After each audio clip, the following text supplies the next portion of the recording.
Did you know Elvis Presley recorded over 700 songs? Are you aware some of his movie soundtrack gems have virtually vanished from public memory? Number 15. Drums of the Islands. From Paradise, Hawaiian Style, 1966. Ever wondered what happened to the hypnotic rhythms of Drums of the Islands?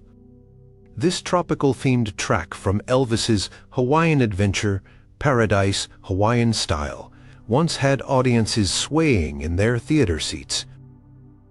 The song features a mesmerizing drum pattern that perfectly captured the island vibe Elvis was going for in this colorful 1966 film. Despite its catchy melody and Elvis's passionate delivery, Drums of the Islands somehow slipped through the cracks of his musical legacy. The song was recorded at Radio Resorters in Hollywood on July 26, 1965, and Elvis reportedly needed only a few takes to nail the performance. The backing vocalists, including the Jordanaires, added authentic Hawaiian-style chants that transport listeners straight to Alu'o on Waikiki Beach. Music critics at the time praised the song's exotic appeal, yet today you'd be hard-pressed to find it on any Elvis compilation albums or streaming tunes. The film itself has maintained a cult following among Elvis movie enthusiasts, but this particular soundtrack gem remains hidden in the shadows of his more mainstream hits. Number 14. Sand Castles. From Easy Come, Easy Go. 1967. Have you ever built a sand castle only to watch it wash away with the tide? That's essentially what happened to Sand Castles, a forgotten track from one of Elvis's least remembered films, Easy Come, Easy Go. This 1967 movie featured Elvis as a Navy frogman turned treasure hunter, and while the film itself was panned by critics, this particular song had a certain charm that deserved better recognition. Sand Castles was recorded at Paramount Studios on September 28, 1966, with Elvis reportedly feeling uninspired by the material he was being handed for film soundtracks at this point in his career. Despite his growing frustrations, the King still delivered a tender performance on this beach-themed ballad. The song features a gentle guitar backdrop and Shanks's Elvis's softer vocal range, which stood in stark contrast to his rock and roll persona. The lyrics compare fleeting love to sand castles, being washed away by the tide, a poetic sentiment that deserved more attention than it received. Film historian Peter Guralnick noted that by this point in Elvis's film career, the soundtrack songs were becoming increasingly forgettable, which unfortunately sealed the fate of gems like Sand Castles. The song has never appeared on any major Elvis compilation and remains unknown even to many devoted fans. Number 13. Riding the Rainbow from Stay Away Joe. 1968. Can a rainbow actually be ridden? Elvis seemed to think so in the obscure track Riding the Rainbow from his 1968 film Stay Away Joe. This upbeat country western tune was featured in a film where Elvis played a half-Native American rodeo rider, a role that marked a departure from his typical characters. Riding the Rainbow was recorded at RCA Studio B in Nashville on October 1, 1967, during a late-night session that stretched into the early morning hours. Elvis's longtime band members, including guitarist Scotty Moore and drummer DJ Fontana, were present for the recording, adding an authentic country flavor to the track. The song's optimistic lyrics about chasing dreams and finding the pot of gold matched the film's rodeo themes, but the soundtrack was overshadowed by controversy surrounding the movie's portrayal of Native American characters. Music journalist Chet Flippo once described the song as a hidden gem in a forgotten movie, noting its infectious energy and Elvis's committed performance. The track featured prominently in a scene where Elvis's character celebrates at a local bar, but most viewers were too distracted by the film's problematic elements to appreciate the music. Today, Riding the Rainbow remains virtually unknown outside the most dedicated circles of Elvis collectors and enthusiasts, rarely making appearances on compilation albums or streaming platforms. Number 12.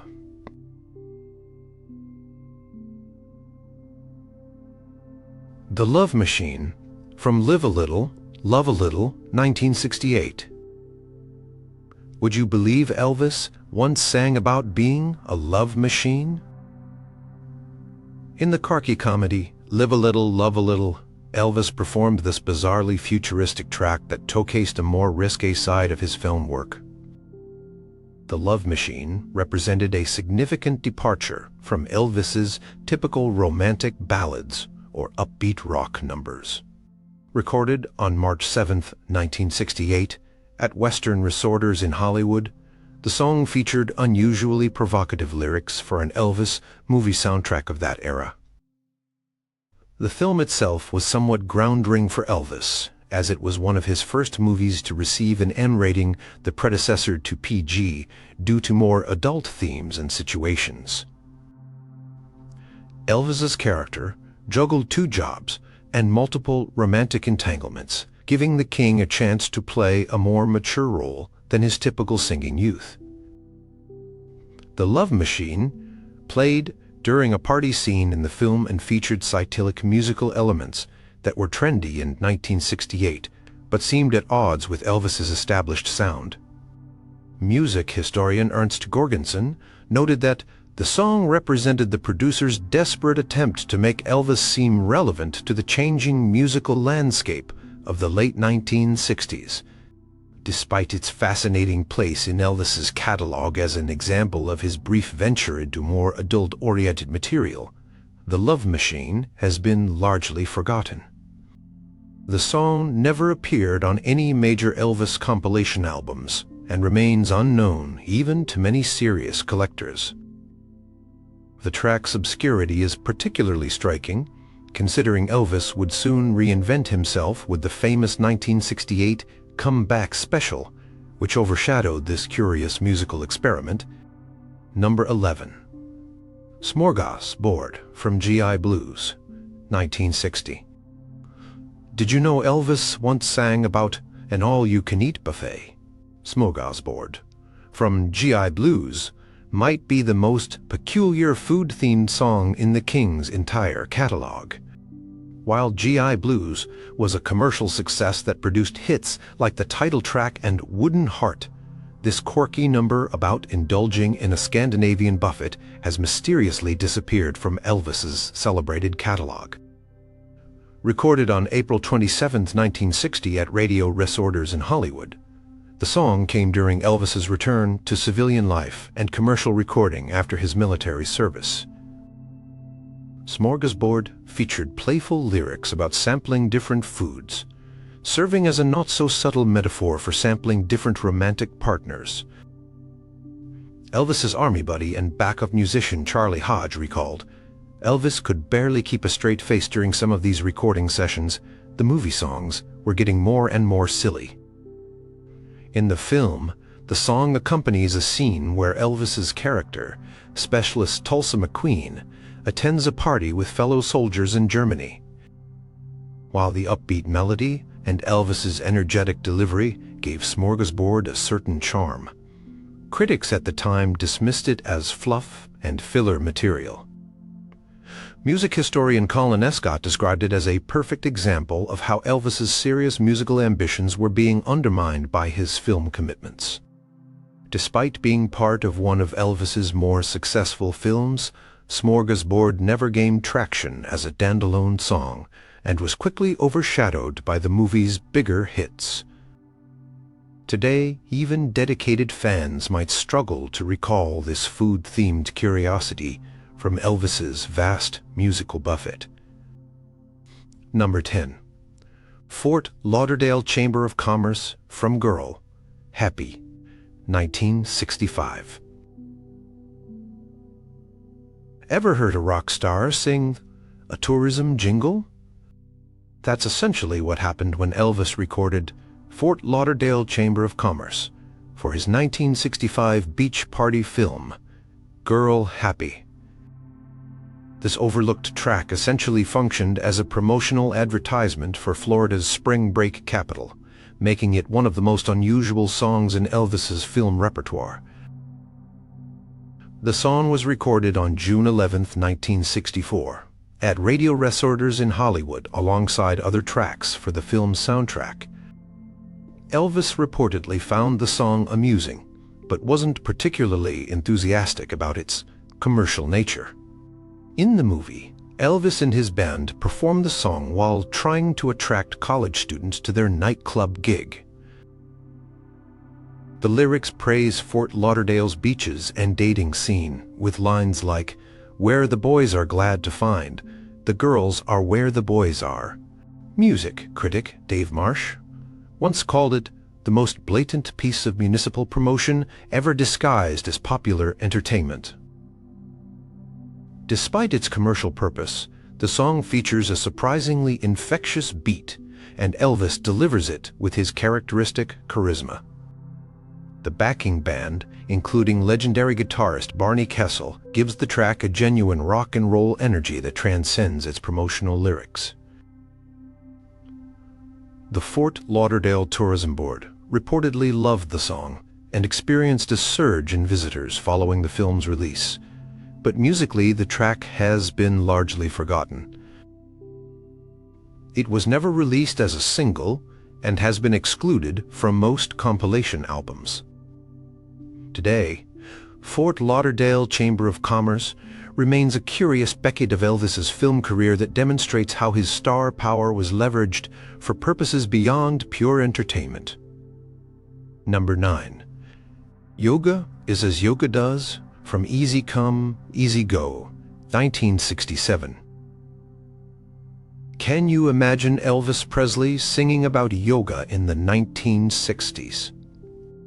Before yoga became a mainstream fitness trend in America, Elvis recorded the bizarrely prophetic "Yoga is as yoga does" for his 1967 film Easy Come, Easy Go. This novelty song featured Elvis and actress Elsa Lanchester performing a duet about the ancient practice, treating it more as an exotic curiosity than the wellness phenomenon it would later become. Recorded at Paramount Studios on September 28, 1966, the song represented Elvis's increasing frustration with the material being chosen for his film soundtracks. By most accounts, Elvis found the song ridiculous, but professional as always. He gave it his best effort. In the film, Elvis's character, a Navy frogman named Ted Jackson, encounters a yoga-practicing artist played by Lanchester. The scene plays yoga for laughs, with Elvis attempting various poses while singing about twisting like a pretzel and standing on your head. Film historian Douglas Broad noted that the song epitomizes everything that was going wrong with Elvis's movie career by the mid-1960s, forced humor, dated references, and material that seemed beneath his talents. Despite its shortcomings, the song offers a fascinating glimpse into how Eastern practices were perceived in mainstream American entertainment before the counterculture fully embraced them. The track features unusual instrumentation, including sitar-like sounds that were becoming popular through the influence of George Harrison and Ravi Shankar. Yoga is as yoga does has never been included on any major Elvis compilation album and remains largely unknown except to completists and film soundtrack collectors. Its obscurity is perhaps a mercy, as many Elvis scholars consider it among the lowest points in his recording career. Number 8. Dog's Life from G.I. Blues, 1960. Have you ever felt like you're living a dog's life? Elvis explored this sentiment in a forgotten track from his first post-army film, G.I. Blues. While the movie produced several hits, including the title song, this canine-themed curiosity has largely disappeared from Elvis's musical legacy. Dog's life was recorded on April 27, 1960, at Radio Reciters in Hollywood, during the same sessions that produced the rest of the GI Blues soundtrack. Elvis had just returned from his military service in Germany, and his fans were eagerly awaiting his musical comeback. In the film, Elvis performs the song to cheer up a group of fellow soldiers, comparing their military existence to the life of a dog. The playful lyrics include lines about barking at the mailman and chasing cats around the block, delivered with Elvis's trademark charm. Musician Scotty Moore, who played guitar on the recording, later recalled, "It wasn't exactly hound dog, but Elvis had fun with it. He always had a way of making even the silliest songs sound good."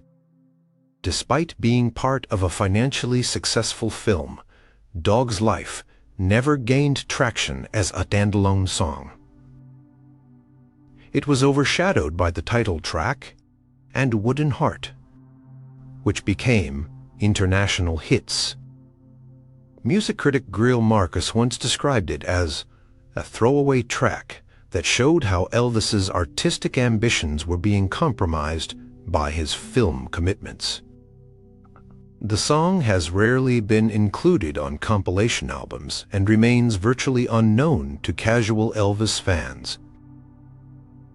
Its obscurity represents the beginning of a pattern wherein Elvis's film soundtrack work increasingly diverged from his serious recording career, creating a dual legacy that would persist throughout the 1960s.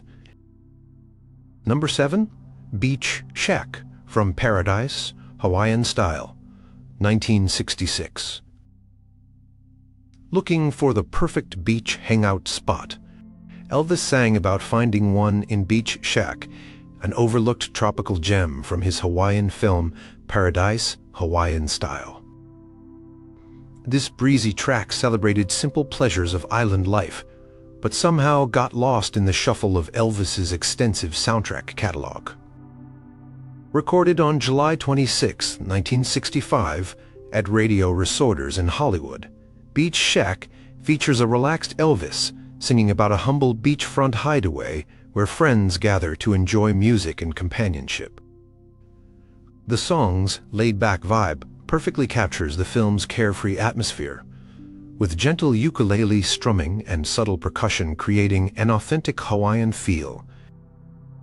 In the movie, Elvis performs the song during a casual gathering at a rustic oceanside shack, with locals and tourists dancing as the sun sets over the Pacific.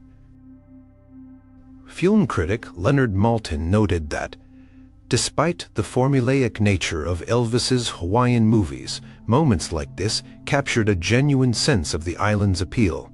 The recording featured top-tier session musicians, including Hal Blaine on drums and Ray Siegel on bass, giving the track a professional polish despite its intentionally casual style. Elvis's longtime friend and Entourage member Joe Esposito recalled, "Elvis always enjoyed filming in Hawaii. The relaxed atmosphere brought out a different quality in his singing, especially on the more laid-back numbers." Despite its charm, Beach Shack was never released as a single and was overshadowed by the film's title track. The song has rarely appeared on compilation albums and remains virtually unknown outside the circle of dedicated Elvis soundtrack collectors. Its obscurity represents the wealth of hidden material in Elvis's catalog that deserves rediscovery by new generations of fans. Number 6, He's Your Uncle, Not Your Dad, from Speedway, 1968. Did Elvis really sing about the Internal Revenue Service? In one of his most unusual movie songs, He's Your Uncle, Not Your Dad, from 1968 Speedway, Elvis delivers a tongue-in-cheek tribute to tax collectors. This bizarrely specific track stands as perhaps the only rock and roll song ever recorded about the IRS, yet it's virtually unknown today. Recorded on June 20th, 1967, at MGM Studios in Culver City. "He's Your Uncle, Not Your Dad" directly referenced Elvis's own tax troubles that were occurring around this time. In a case of art imitating life, the plot of Spoodway involved Elvis's character, a successful race car driver facing unexpected tax problems. The song's title plays on the phrase Uncle Sam as a personification of the U.S. government with lyrics that try to find humor in paying taxes. Elvis delivers lines like, "He'll take from you everything he can," with surprising gusto considering the personal relevance of the subject matter. Soundtrack producer Jeff Alexander recalled, "Elvis actually got a kick out of the song despite his own tax situation. He appreciated the irony." The performance features an upbeat arrangement with brass instrumentation and female backing vocals that create an almost celebratory mood at odds with the song's message about taxation. Music journalist Alana Nash described it as possibly the most bizarre example of Elvis's film producers, mining his real life for material, however inappropriately. In the film, the song accompanies a fantasy sequence showing money literally flying out of Elvis's pockets toward Uncle Sam, visualizing the drain of tax obligations. Despite its unique place in Elvis's catalog as perhaps his only socially conscious commentary on taxation, "He's Your Uncle, Not Your Dad" has been largely forgotten. It was never released as a single and rarely appears on compilation albums, remaining a curious footnote in the King's expansive discography. Number 5. There Ain't Nothing Like a Song from Stay Away Joe. 1968. Can a song about the power of music itself fade into obscurity? That's precisely what happened with There Ain't Nothing Like a Song, a meta-musical moment from Elvis's 1968 film, Stay Away Joe. This self-referential track celebrated the jujum power of music, but ironically failed to transform Elvis's career or remain in public memory. Recorded at RCA's Nashville studio on October 1st, 1967, the song featured Elvis singing about how music can improve any situation. In the context of the film, where Elvis played a half-Native American rodeo rider returning to his reservation, the song served as a moment of cultural bridge building. Elvis recorded the track with some of Nashville's finest session musicians, including Floyd Kramer on piano and Boots Randolph on saxophone, giving it an authentic country western feel with rock and roll undertones. Director Peter Tewksbury recalled, "Elvis was particularly enthusiastic about this number because it spoke to his genuine belief in music's universal appeal." In the film, Elvis performs the song during a celebration scene, bringing together diverse characters through the shared experience of music. The lyrics speak to music's ability to make you feel good when you're feeling bad and make you glad when you're feeling sad, sentiments that reflected Elvis's personal philosophy about his art.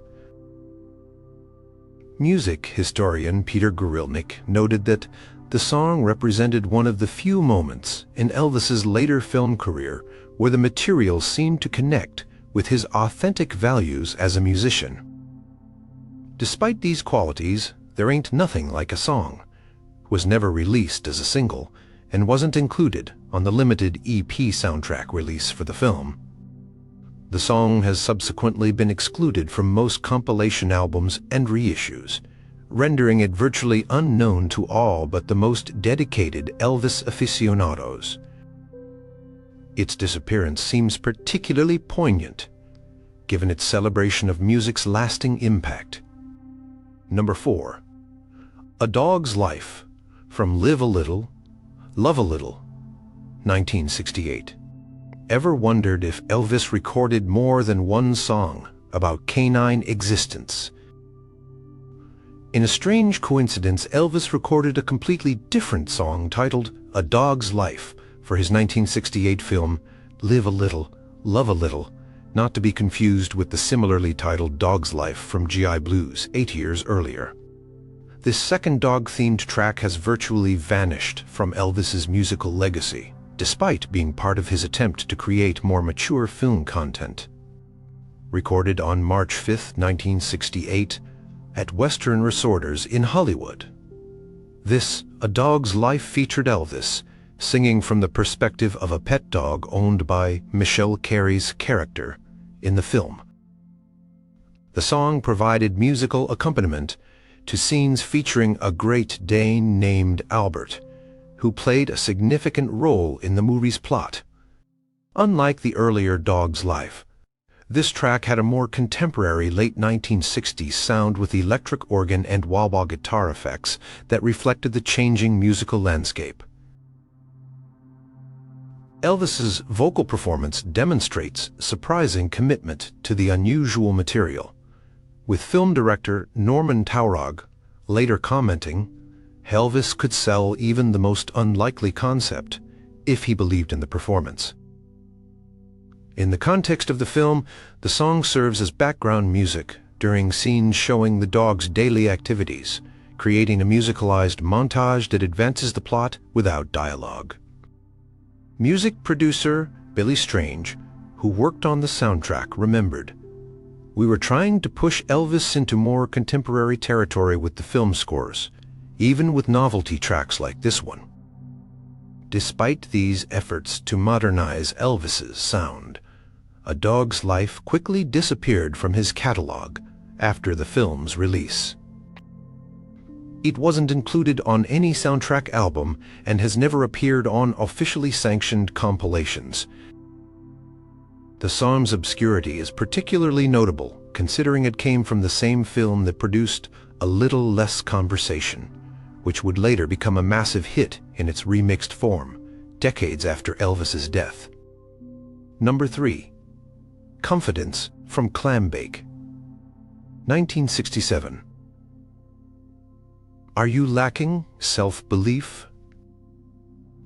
Elvis had a musical solution in the forgotten Mayschaltel anthem Confidence from his 1967 film, Clambake. This upbeat self-help song encouraged listeners to believe in themselves, but ironically failed to inspire confidence in Elvis's soundtrack work during this period of his career. Recorded on February 23, 1967, at RCA Studio B in Nashville, Confidence was intended as an uplifting message about overcoming self-doubt. In the film, Elvis performs the song while attempting to teach a group of children how to water ski, using music as a tool to build their courage. The track features a bright, brassy arrangement typical of late 1960s movie productions, with Elvis delivering the lyrics with surprising conviction considering his growing disillusionment with his film career at that point. Music historian Ernst Jorgensen noted that, even as Elvis's enthusiasm for movie recordings waned, he could still connect with material that had a positive message. The recording session occurred during a difficult period for Elvis, as he was increasingly frustrated with the quality of films and songs being offered to him.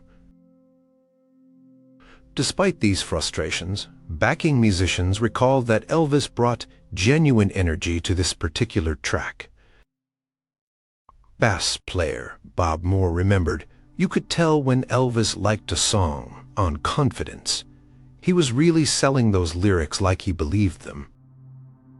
The song's message about believing in yourself to overcome obstacles with a little self-confidence you can climb the highest wall seemed particularly resonant given Elvis's own career challenges at the time. Despite its encouraging message and Elvis's committed performance, Confidence was never released as a single and quickly disappeared after the film's release. It has rarely been included on compilation albums and remains virtually unknown even to many serious Elvis fans. The song's obscurity represents the general public's disinterest in Elvis's film soundtracks by the late 1960s, regardless of their individual merits. Number 2. Signs of the Zodiac from The Trouble with Girls, 1969. Do you believe in astrology? Elvis explored celestial influences in the mysterious Signs of the Zodiac, a forgotten track from one of his final films, The Trouble with Girls.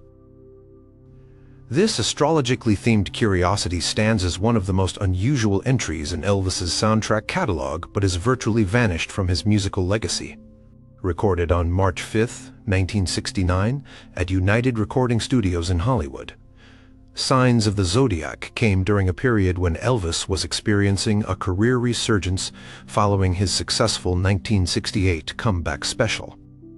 The song features Elvis reciting rather than singing the characteristics of each zodiac sign over a dreamy musical backdrop.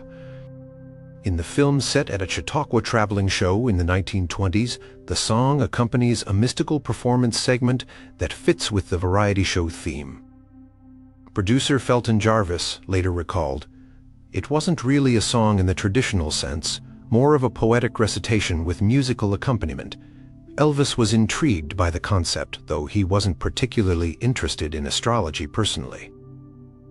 The unusual track features atmospheric orchestration with harpsichord and theremin-like sounds that create an appropriately mystical mood. Film director Peter Tewksbury commented, "The piece served its purpose in the film's period setting, though it was certainly unlike anything Elvis had done before. Despite its uniqueness, or perhaps because of it, Signs of the Zodiac quickly disappeared after the film's release.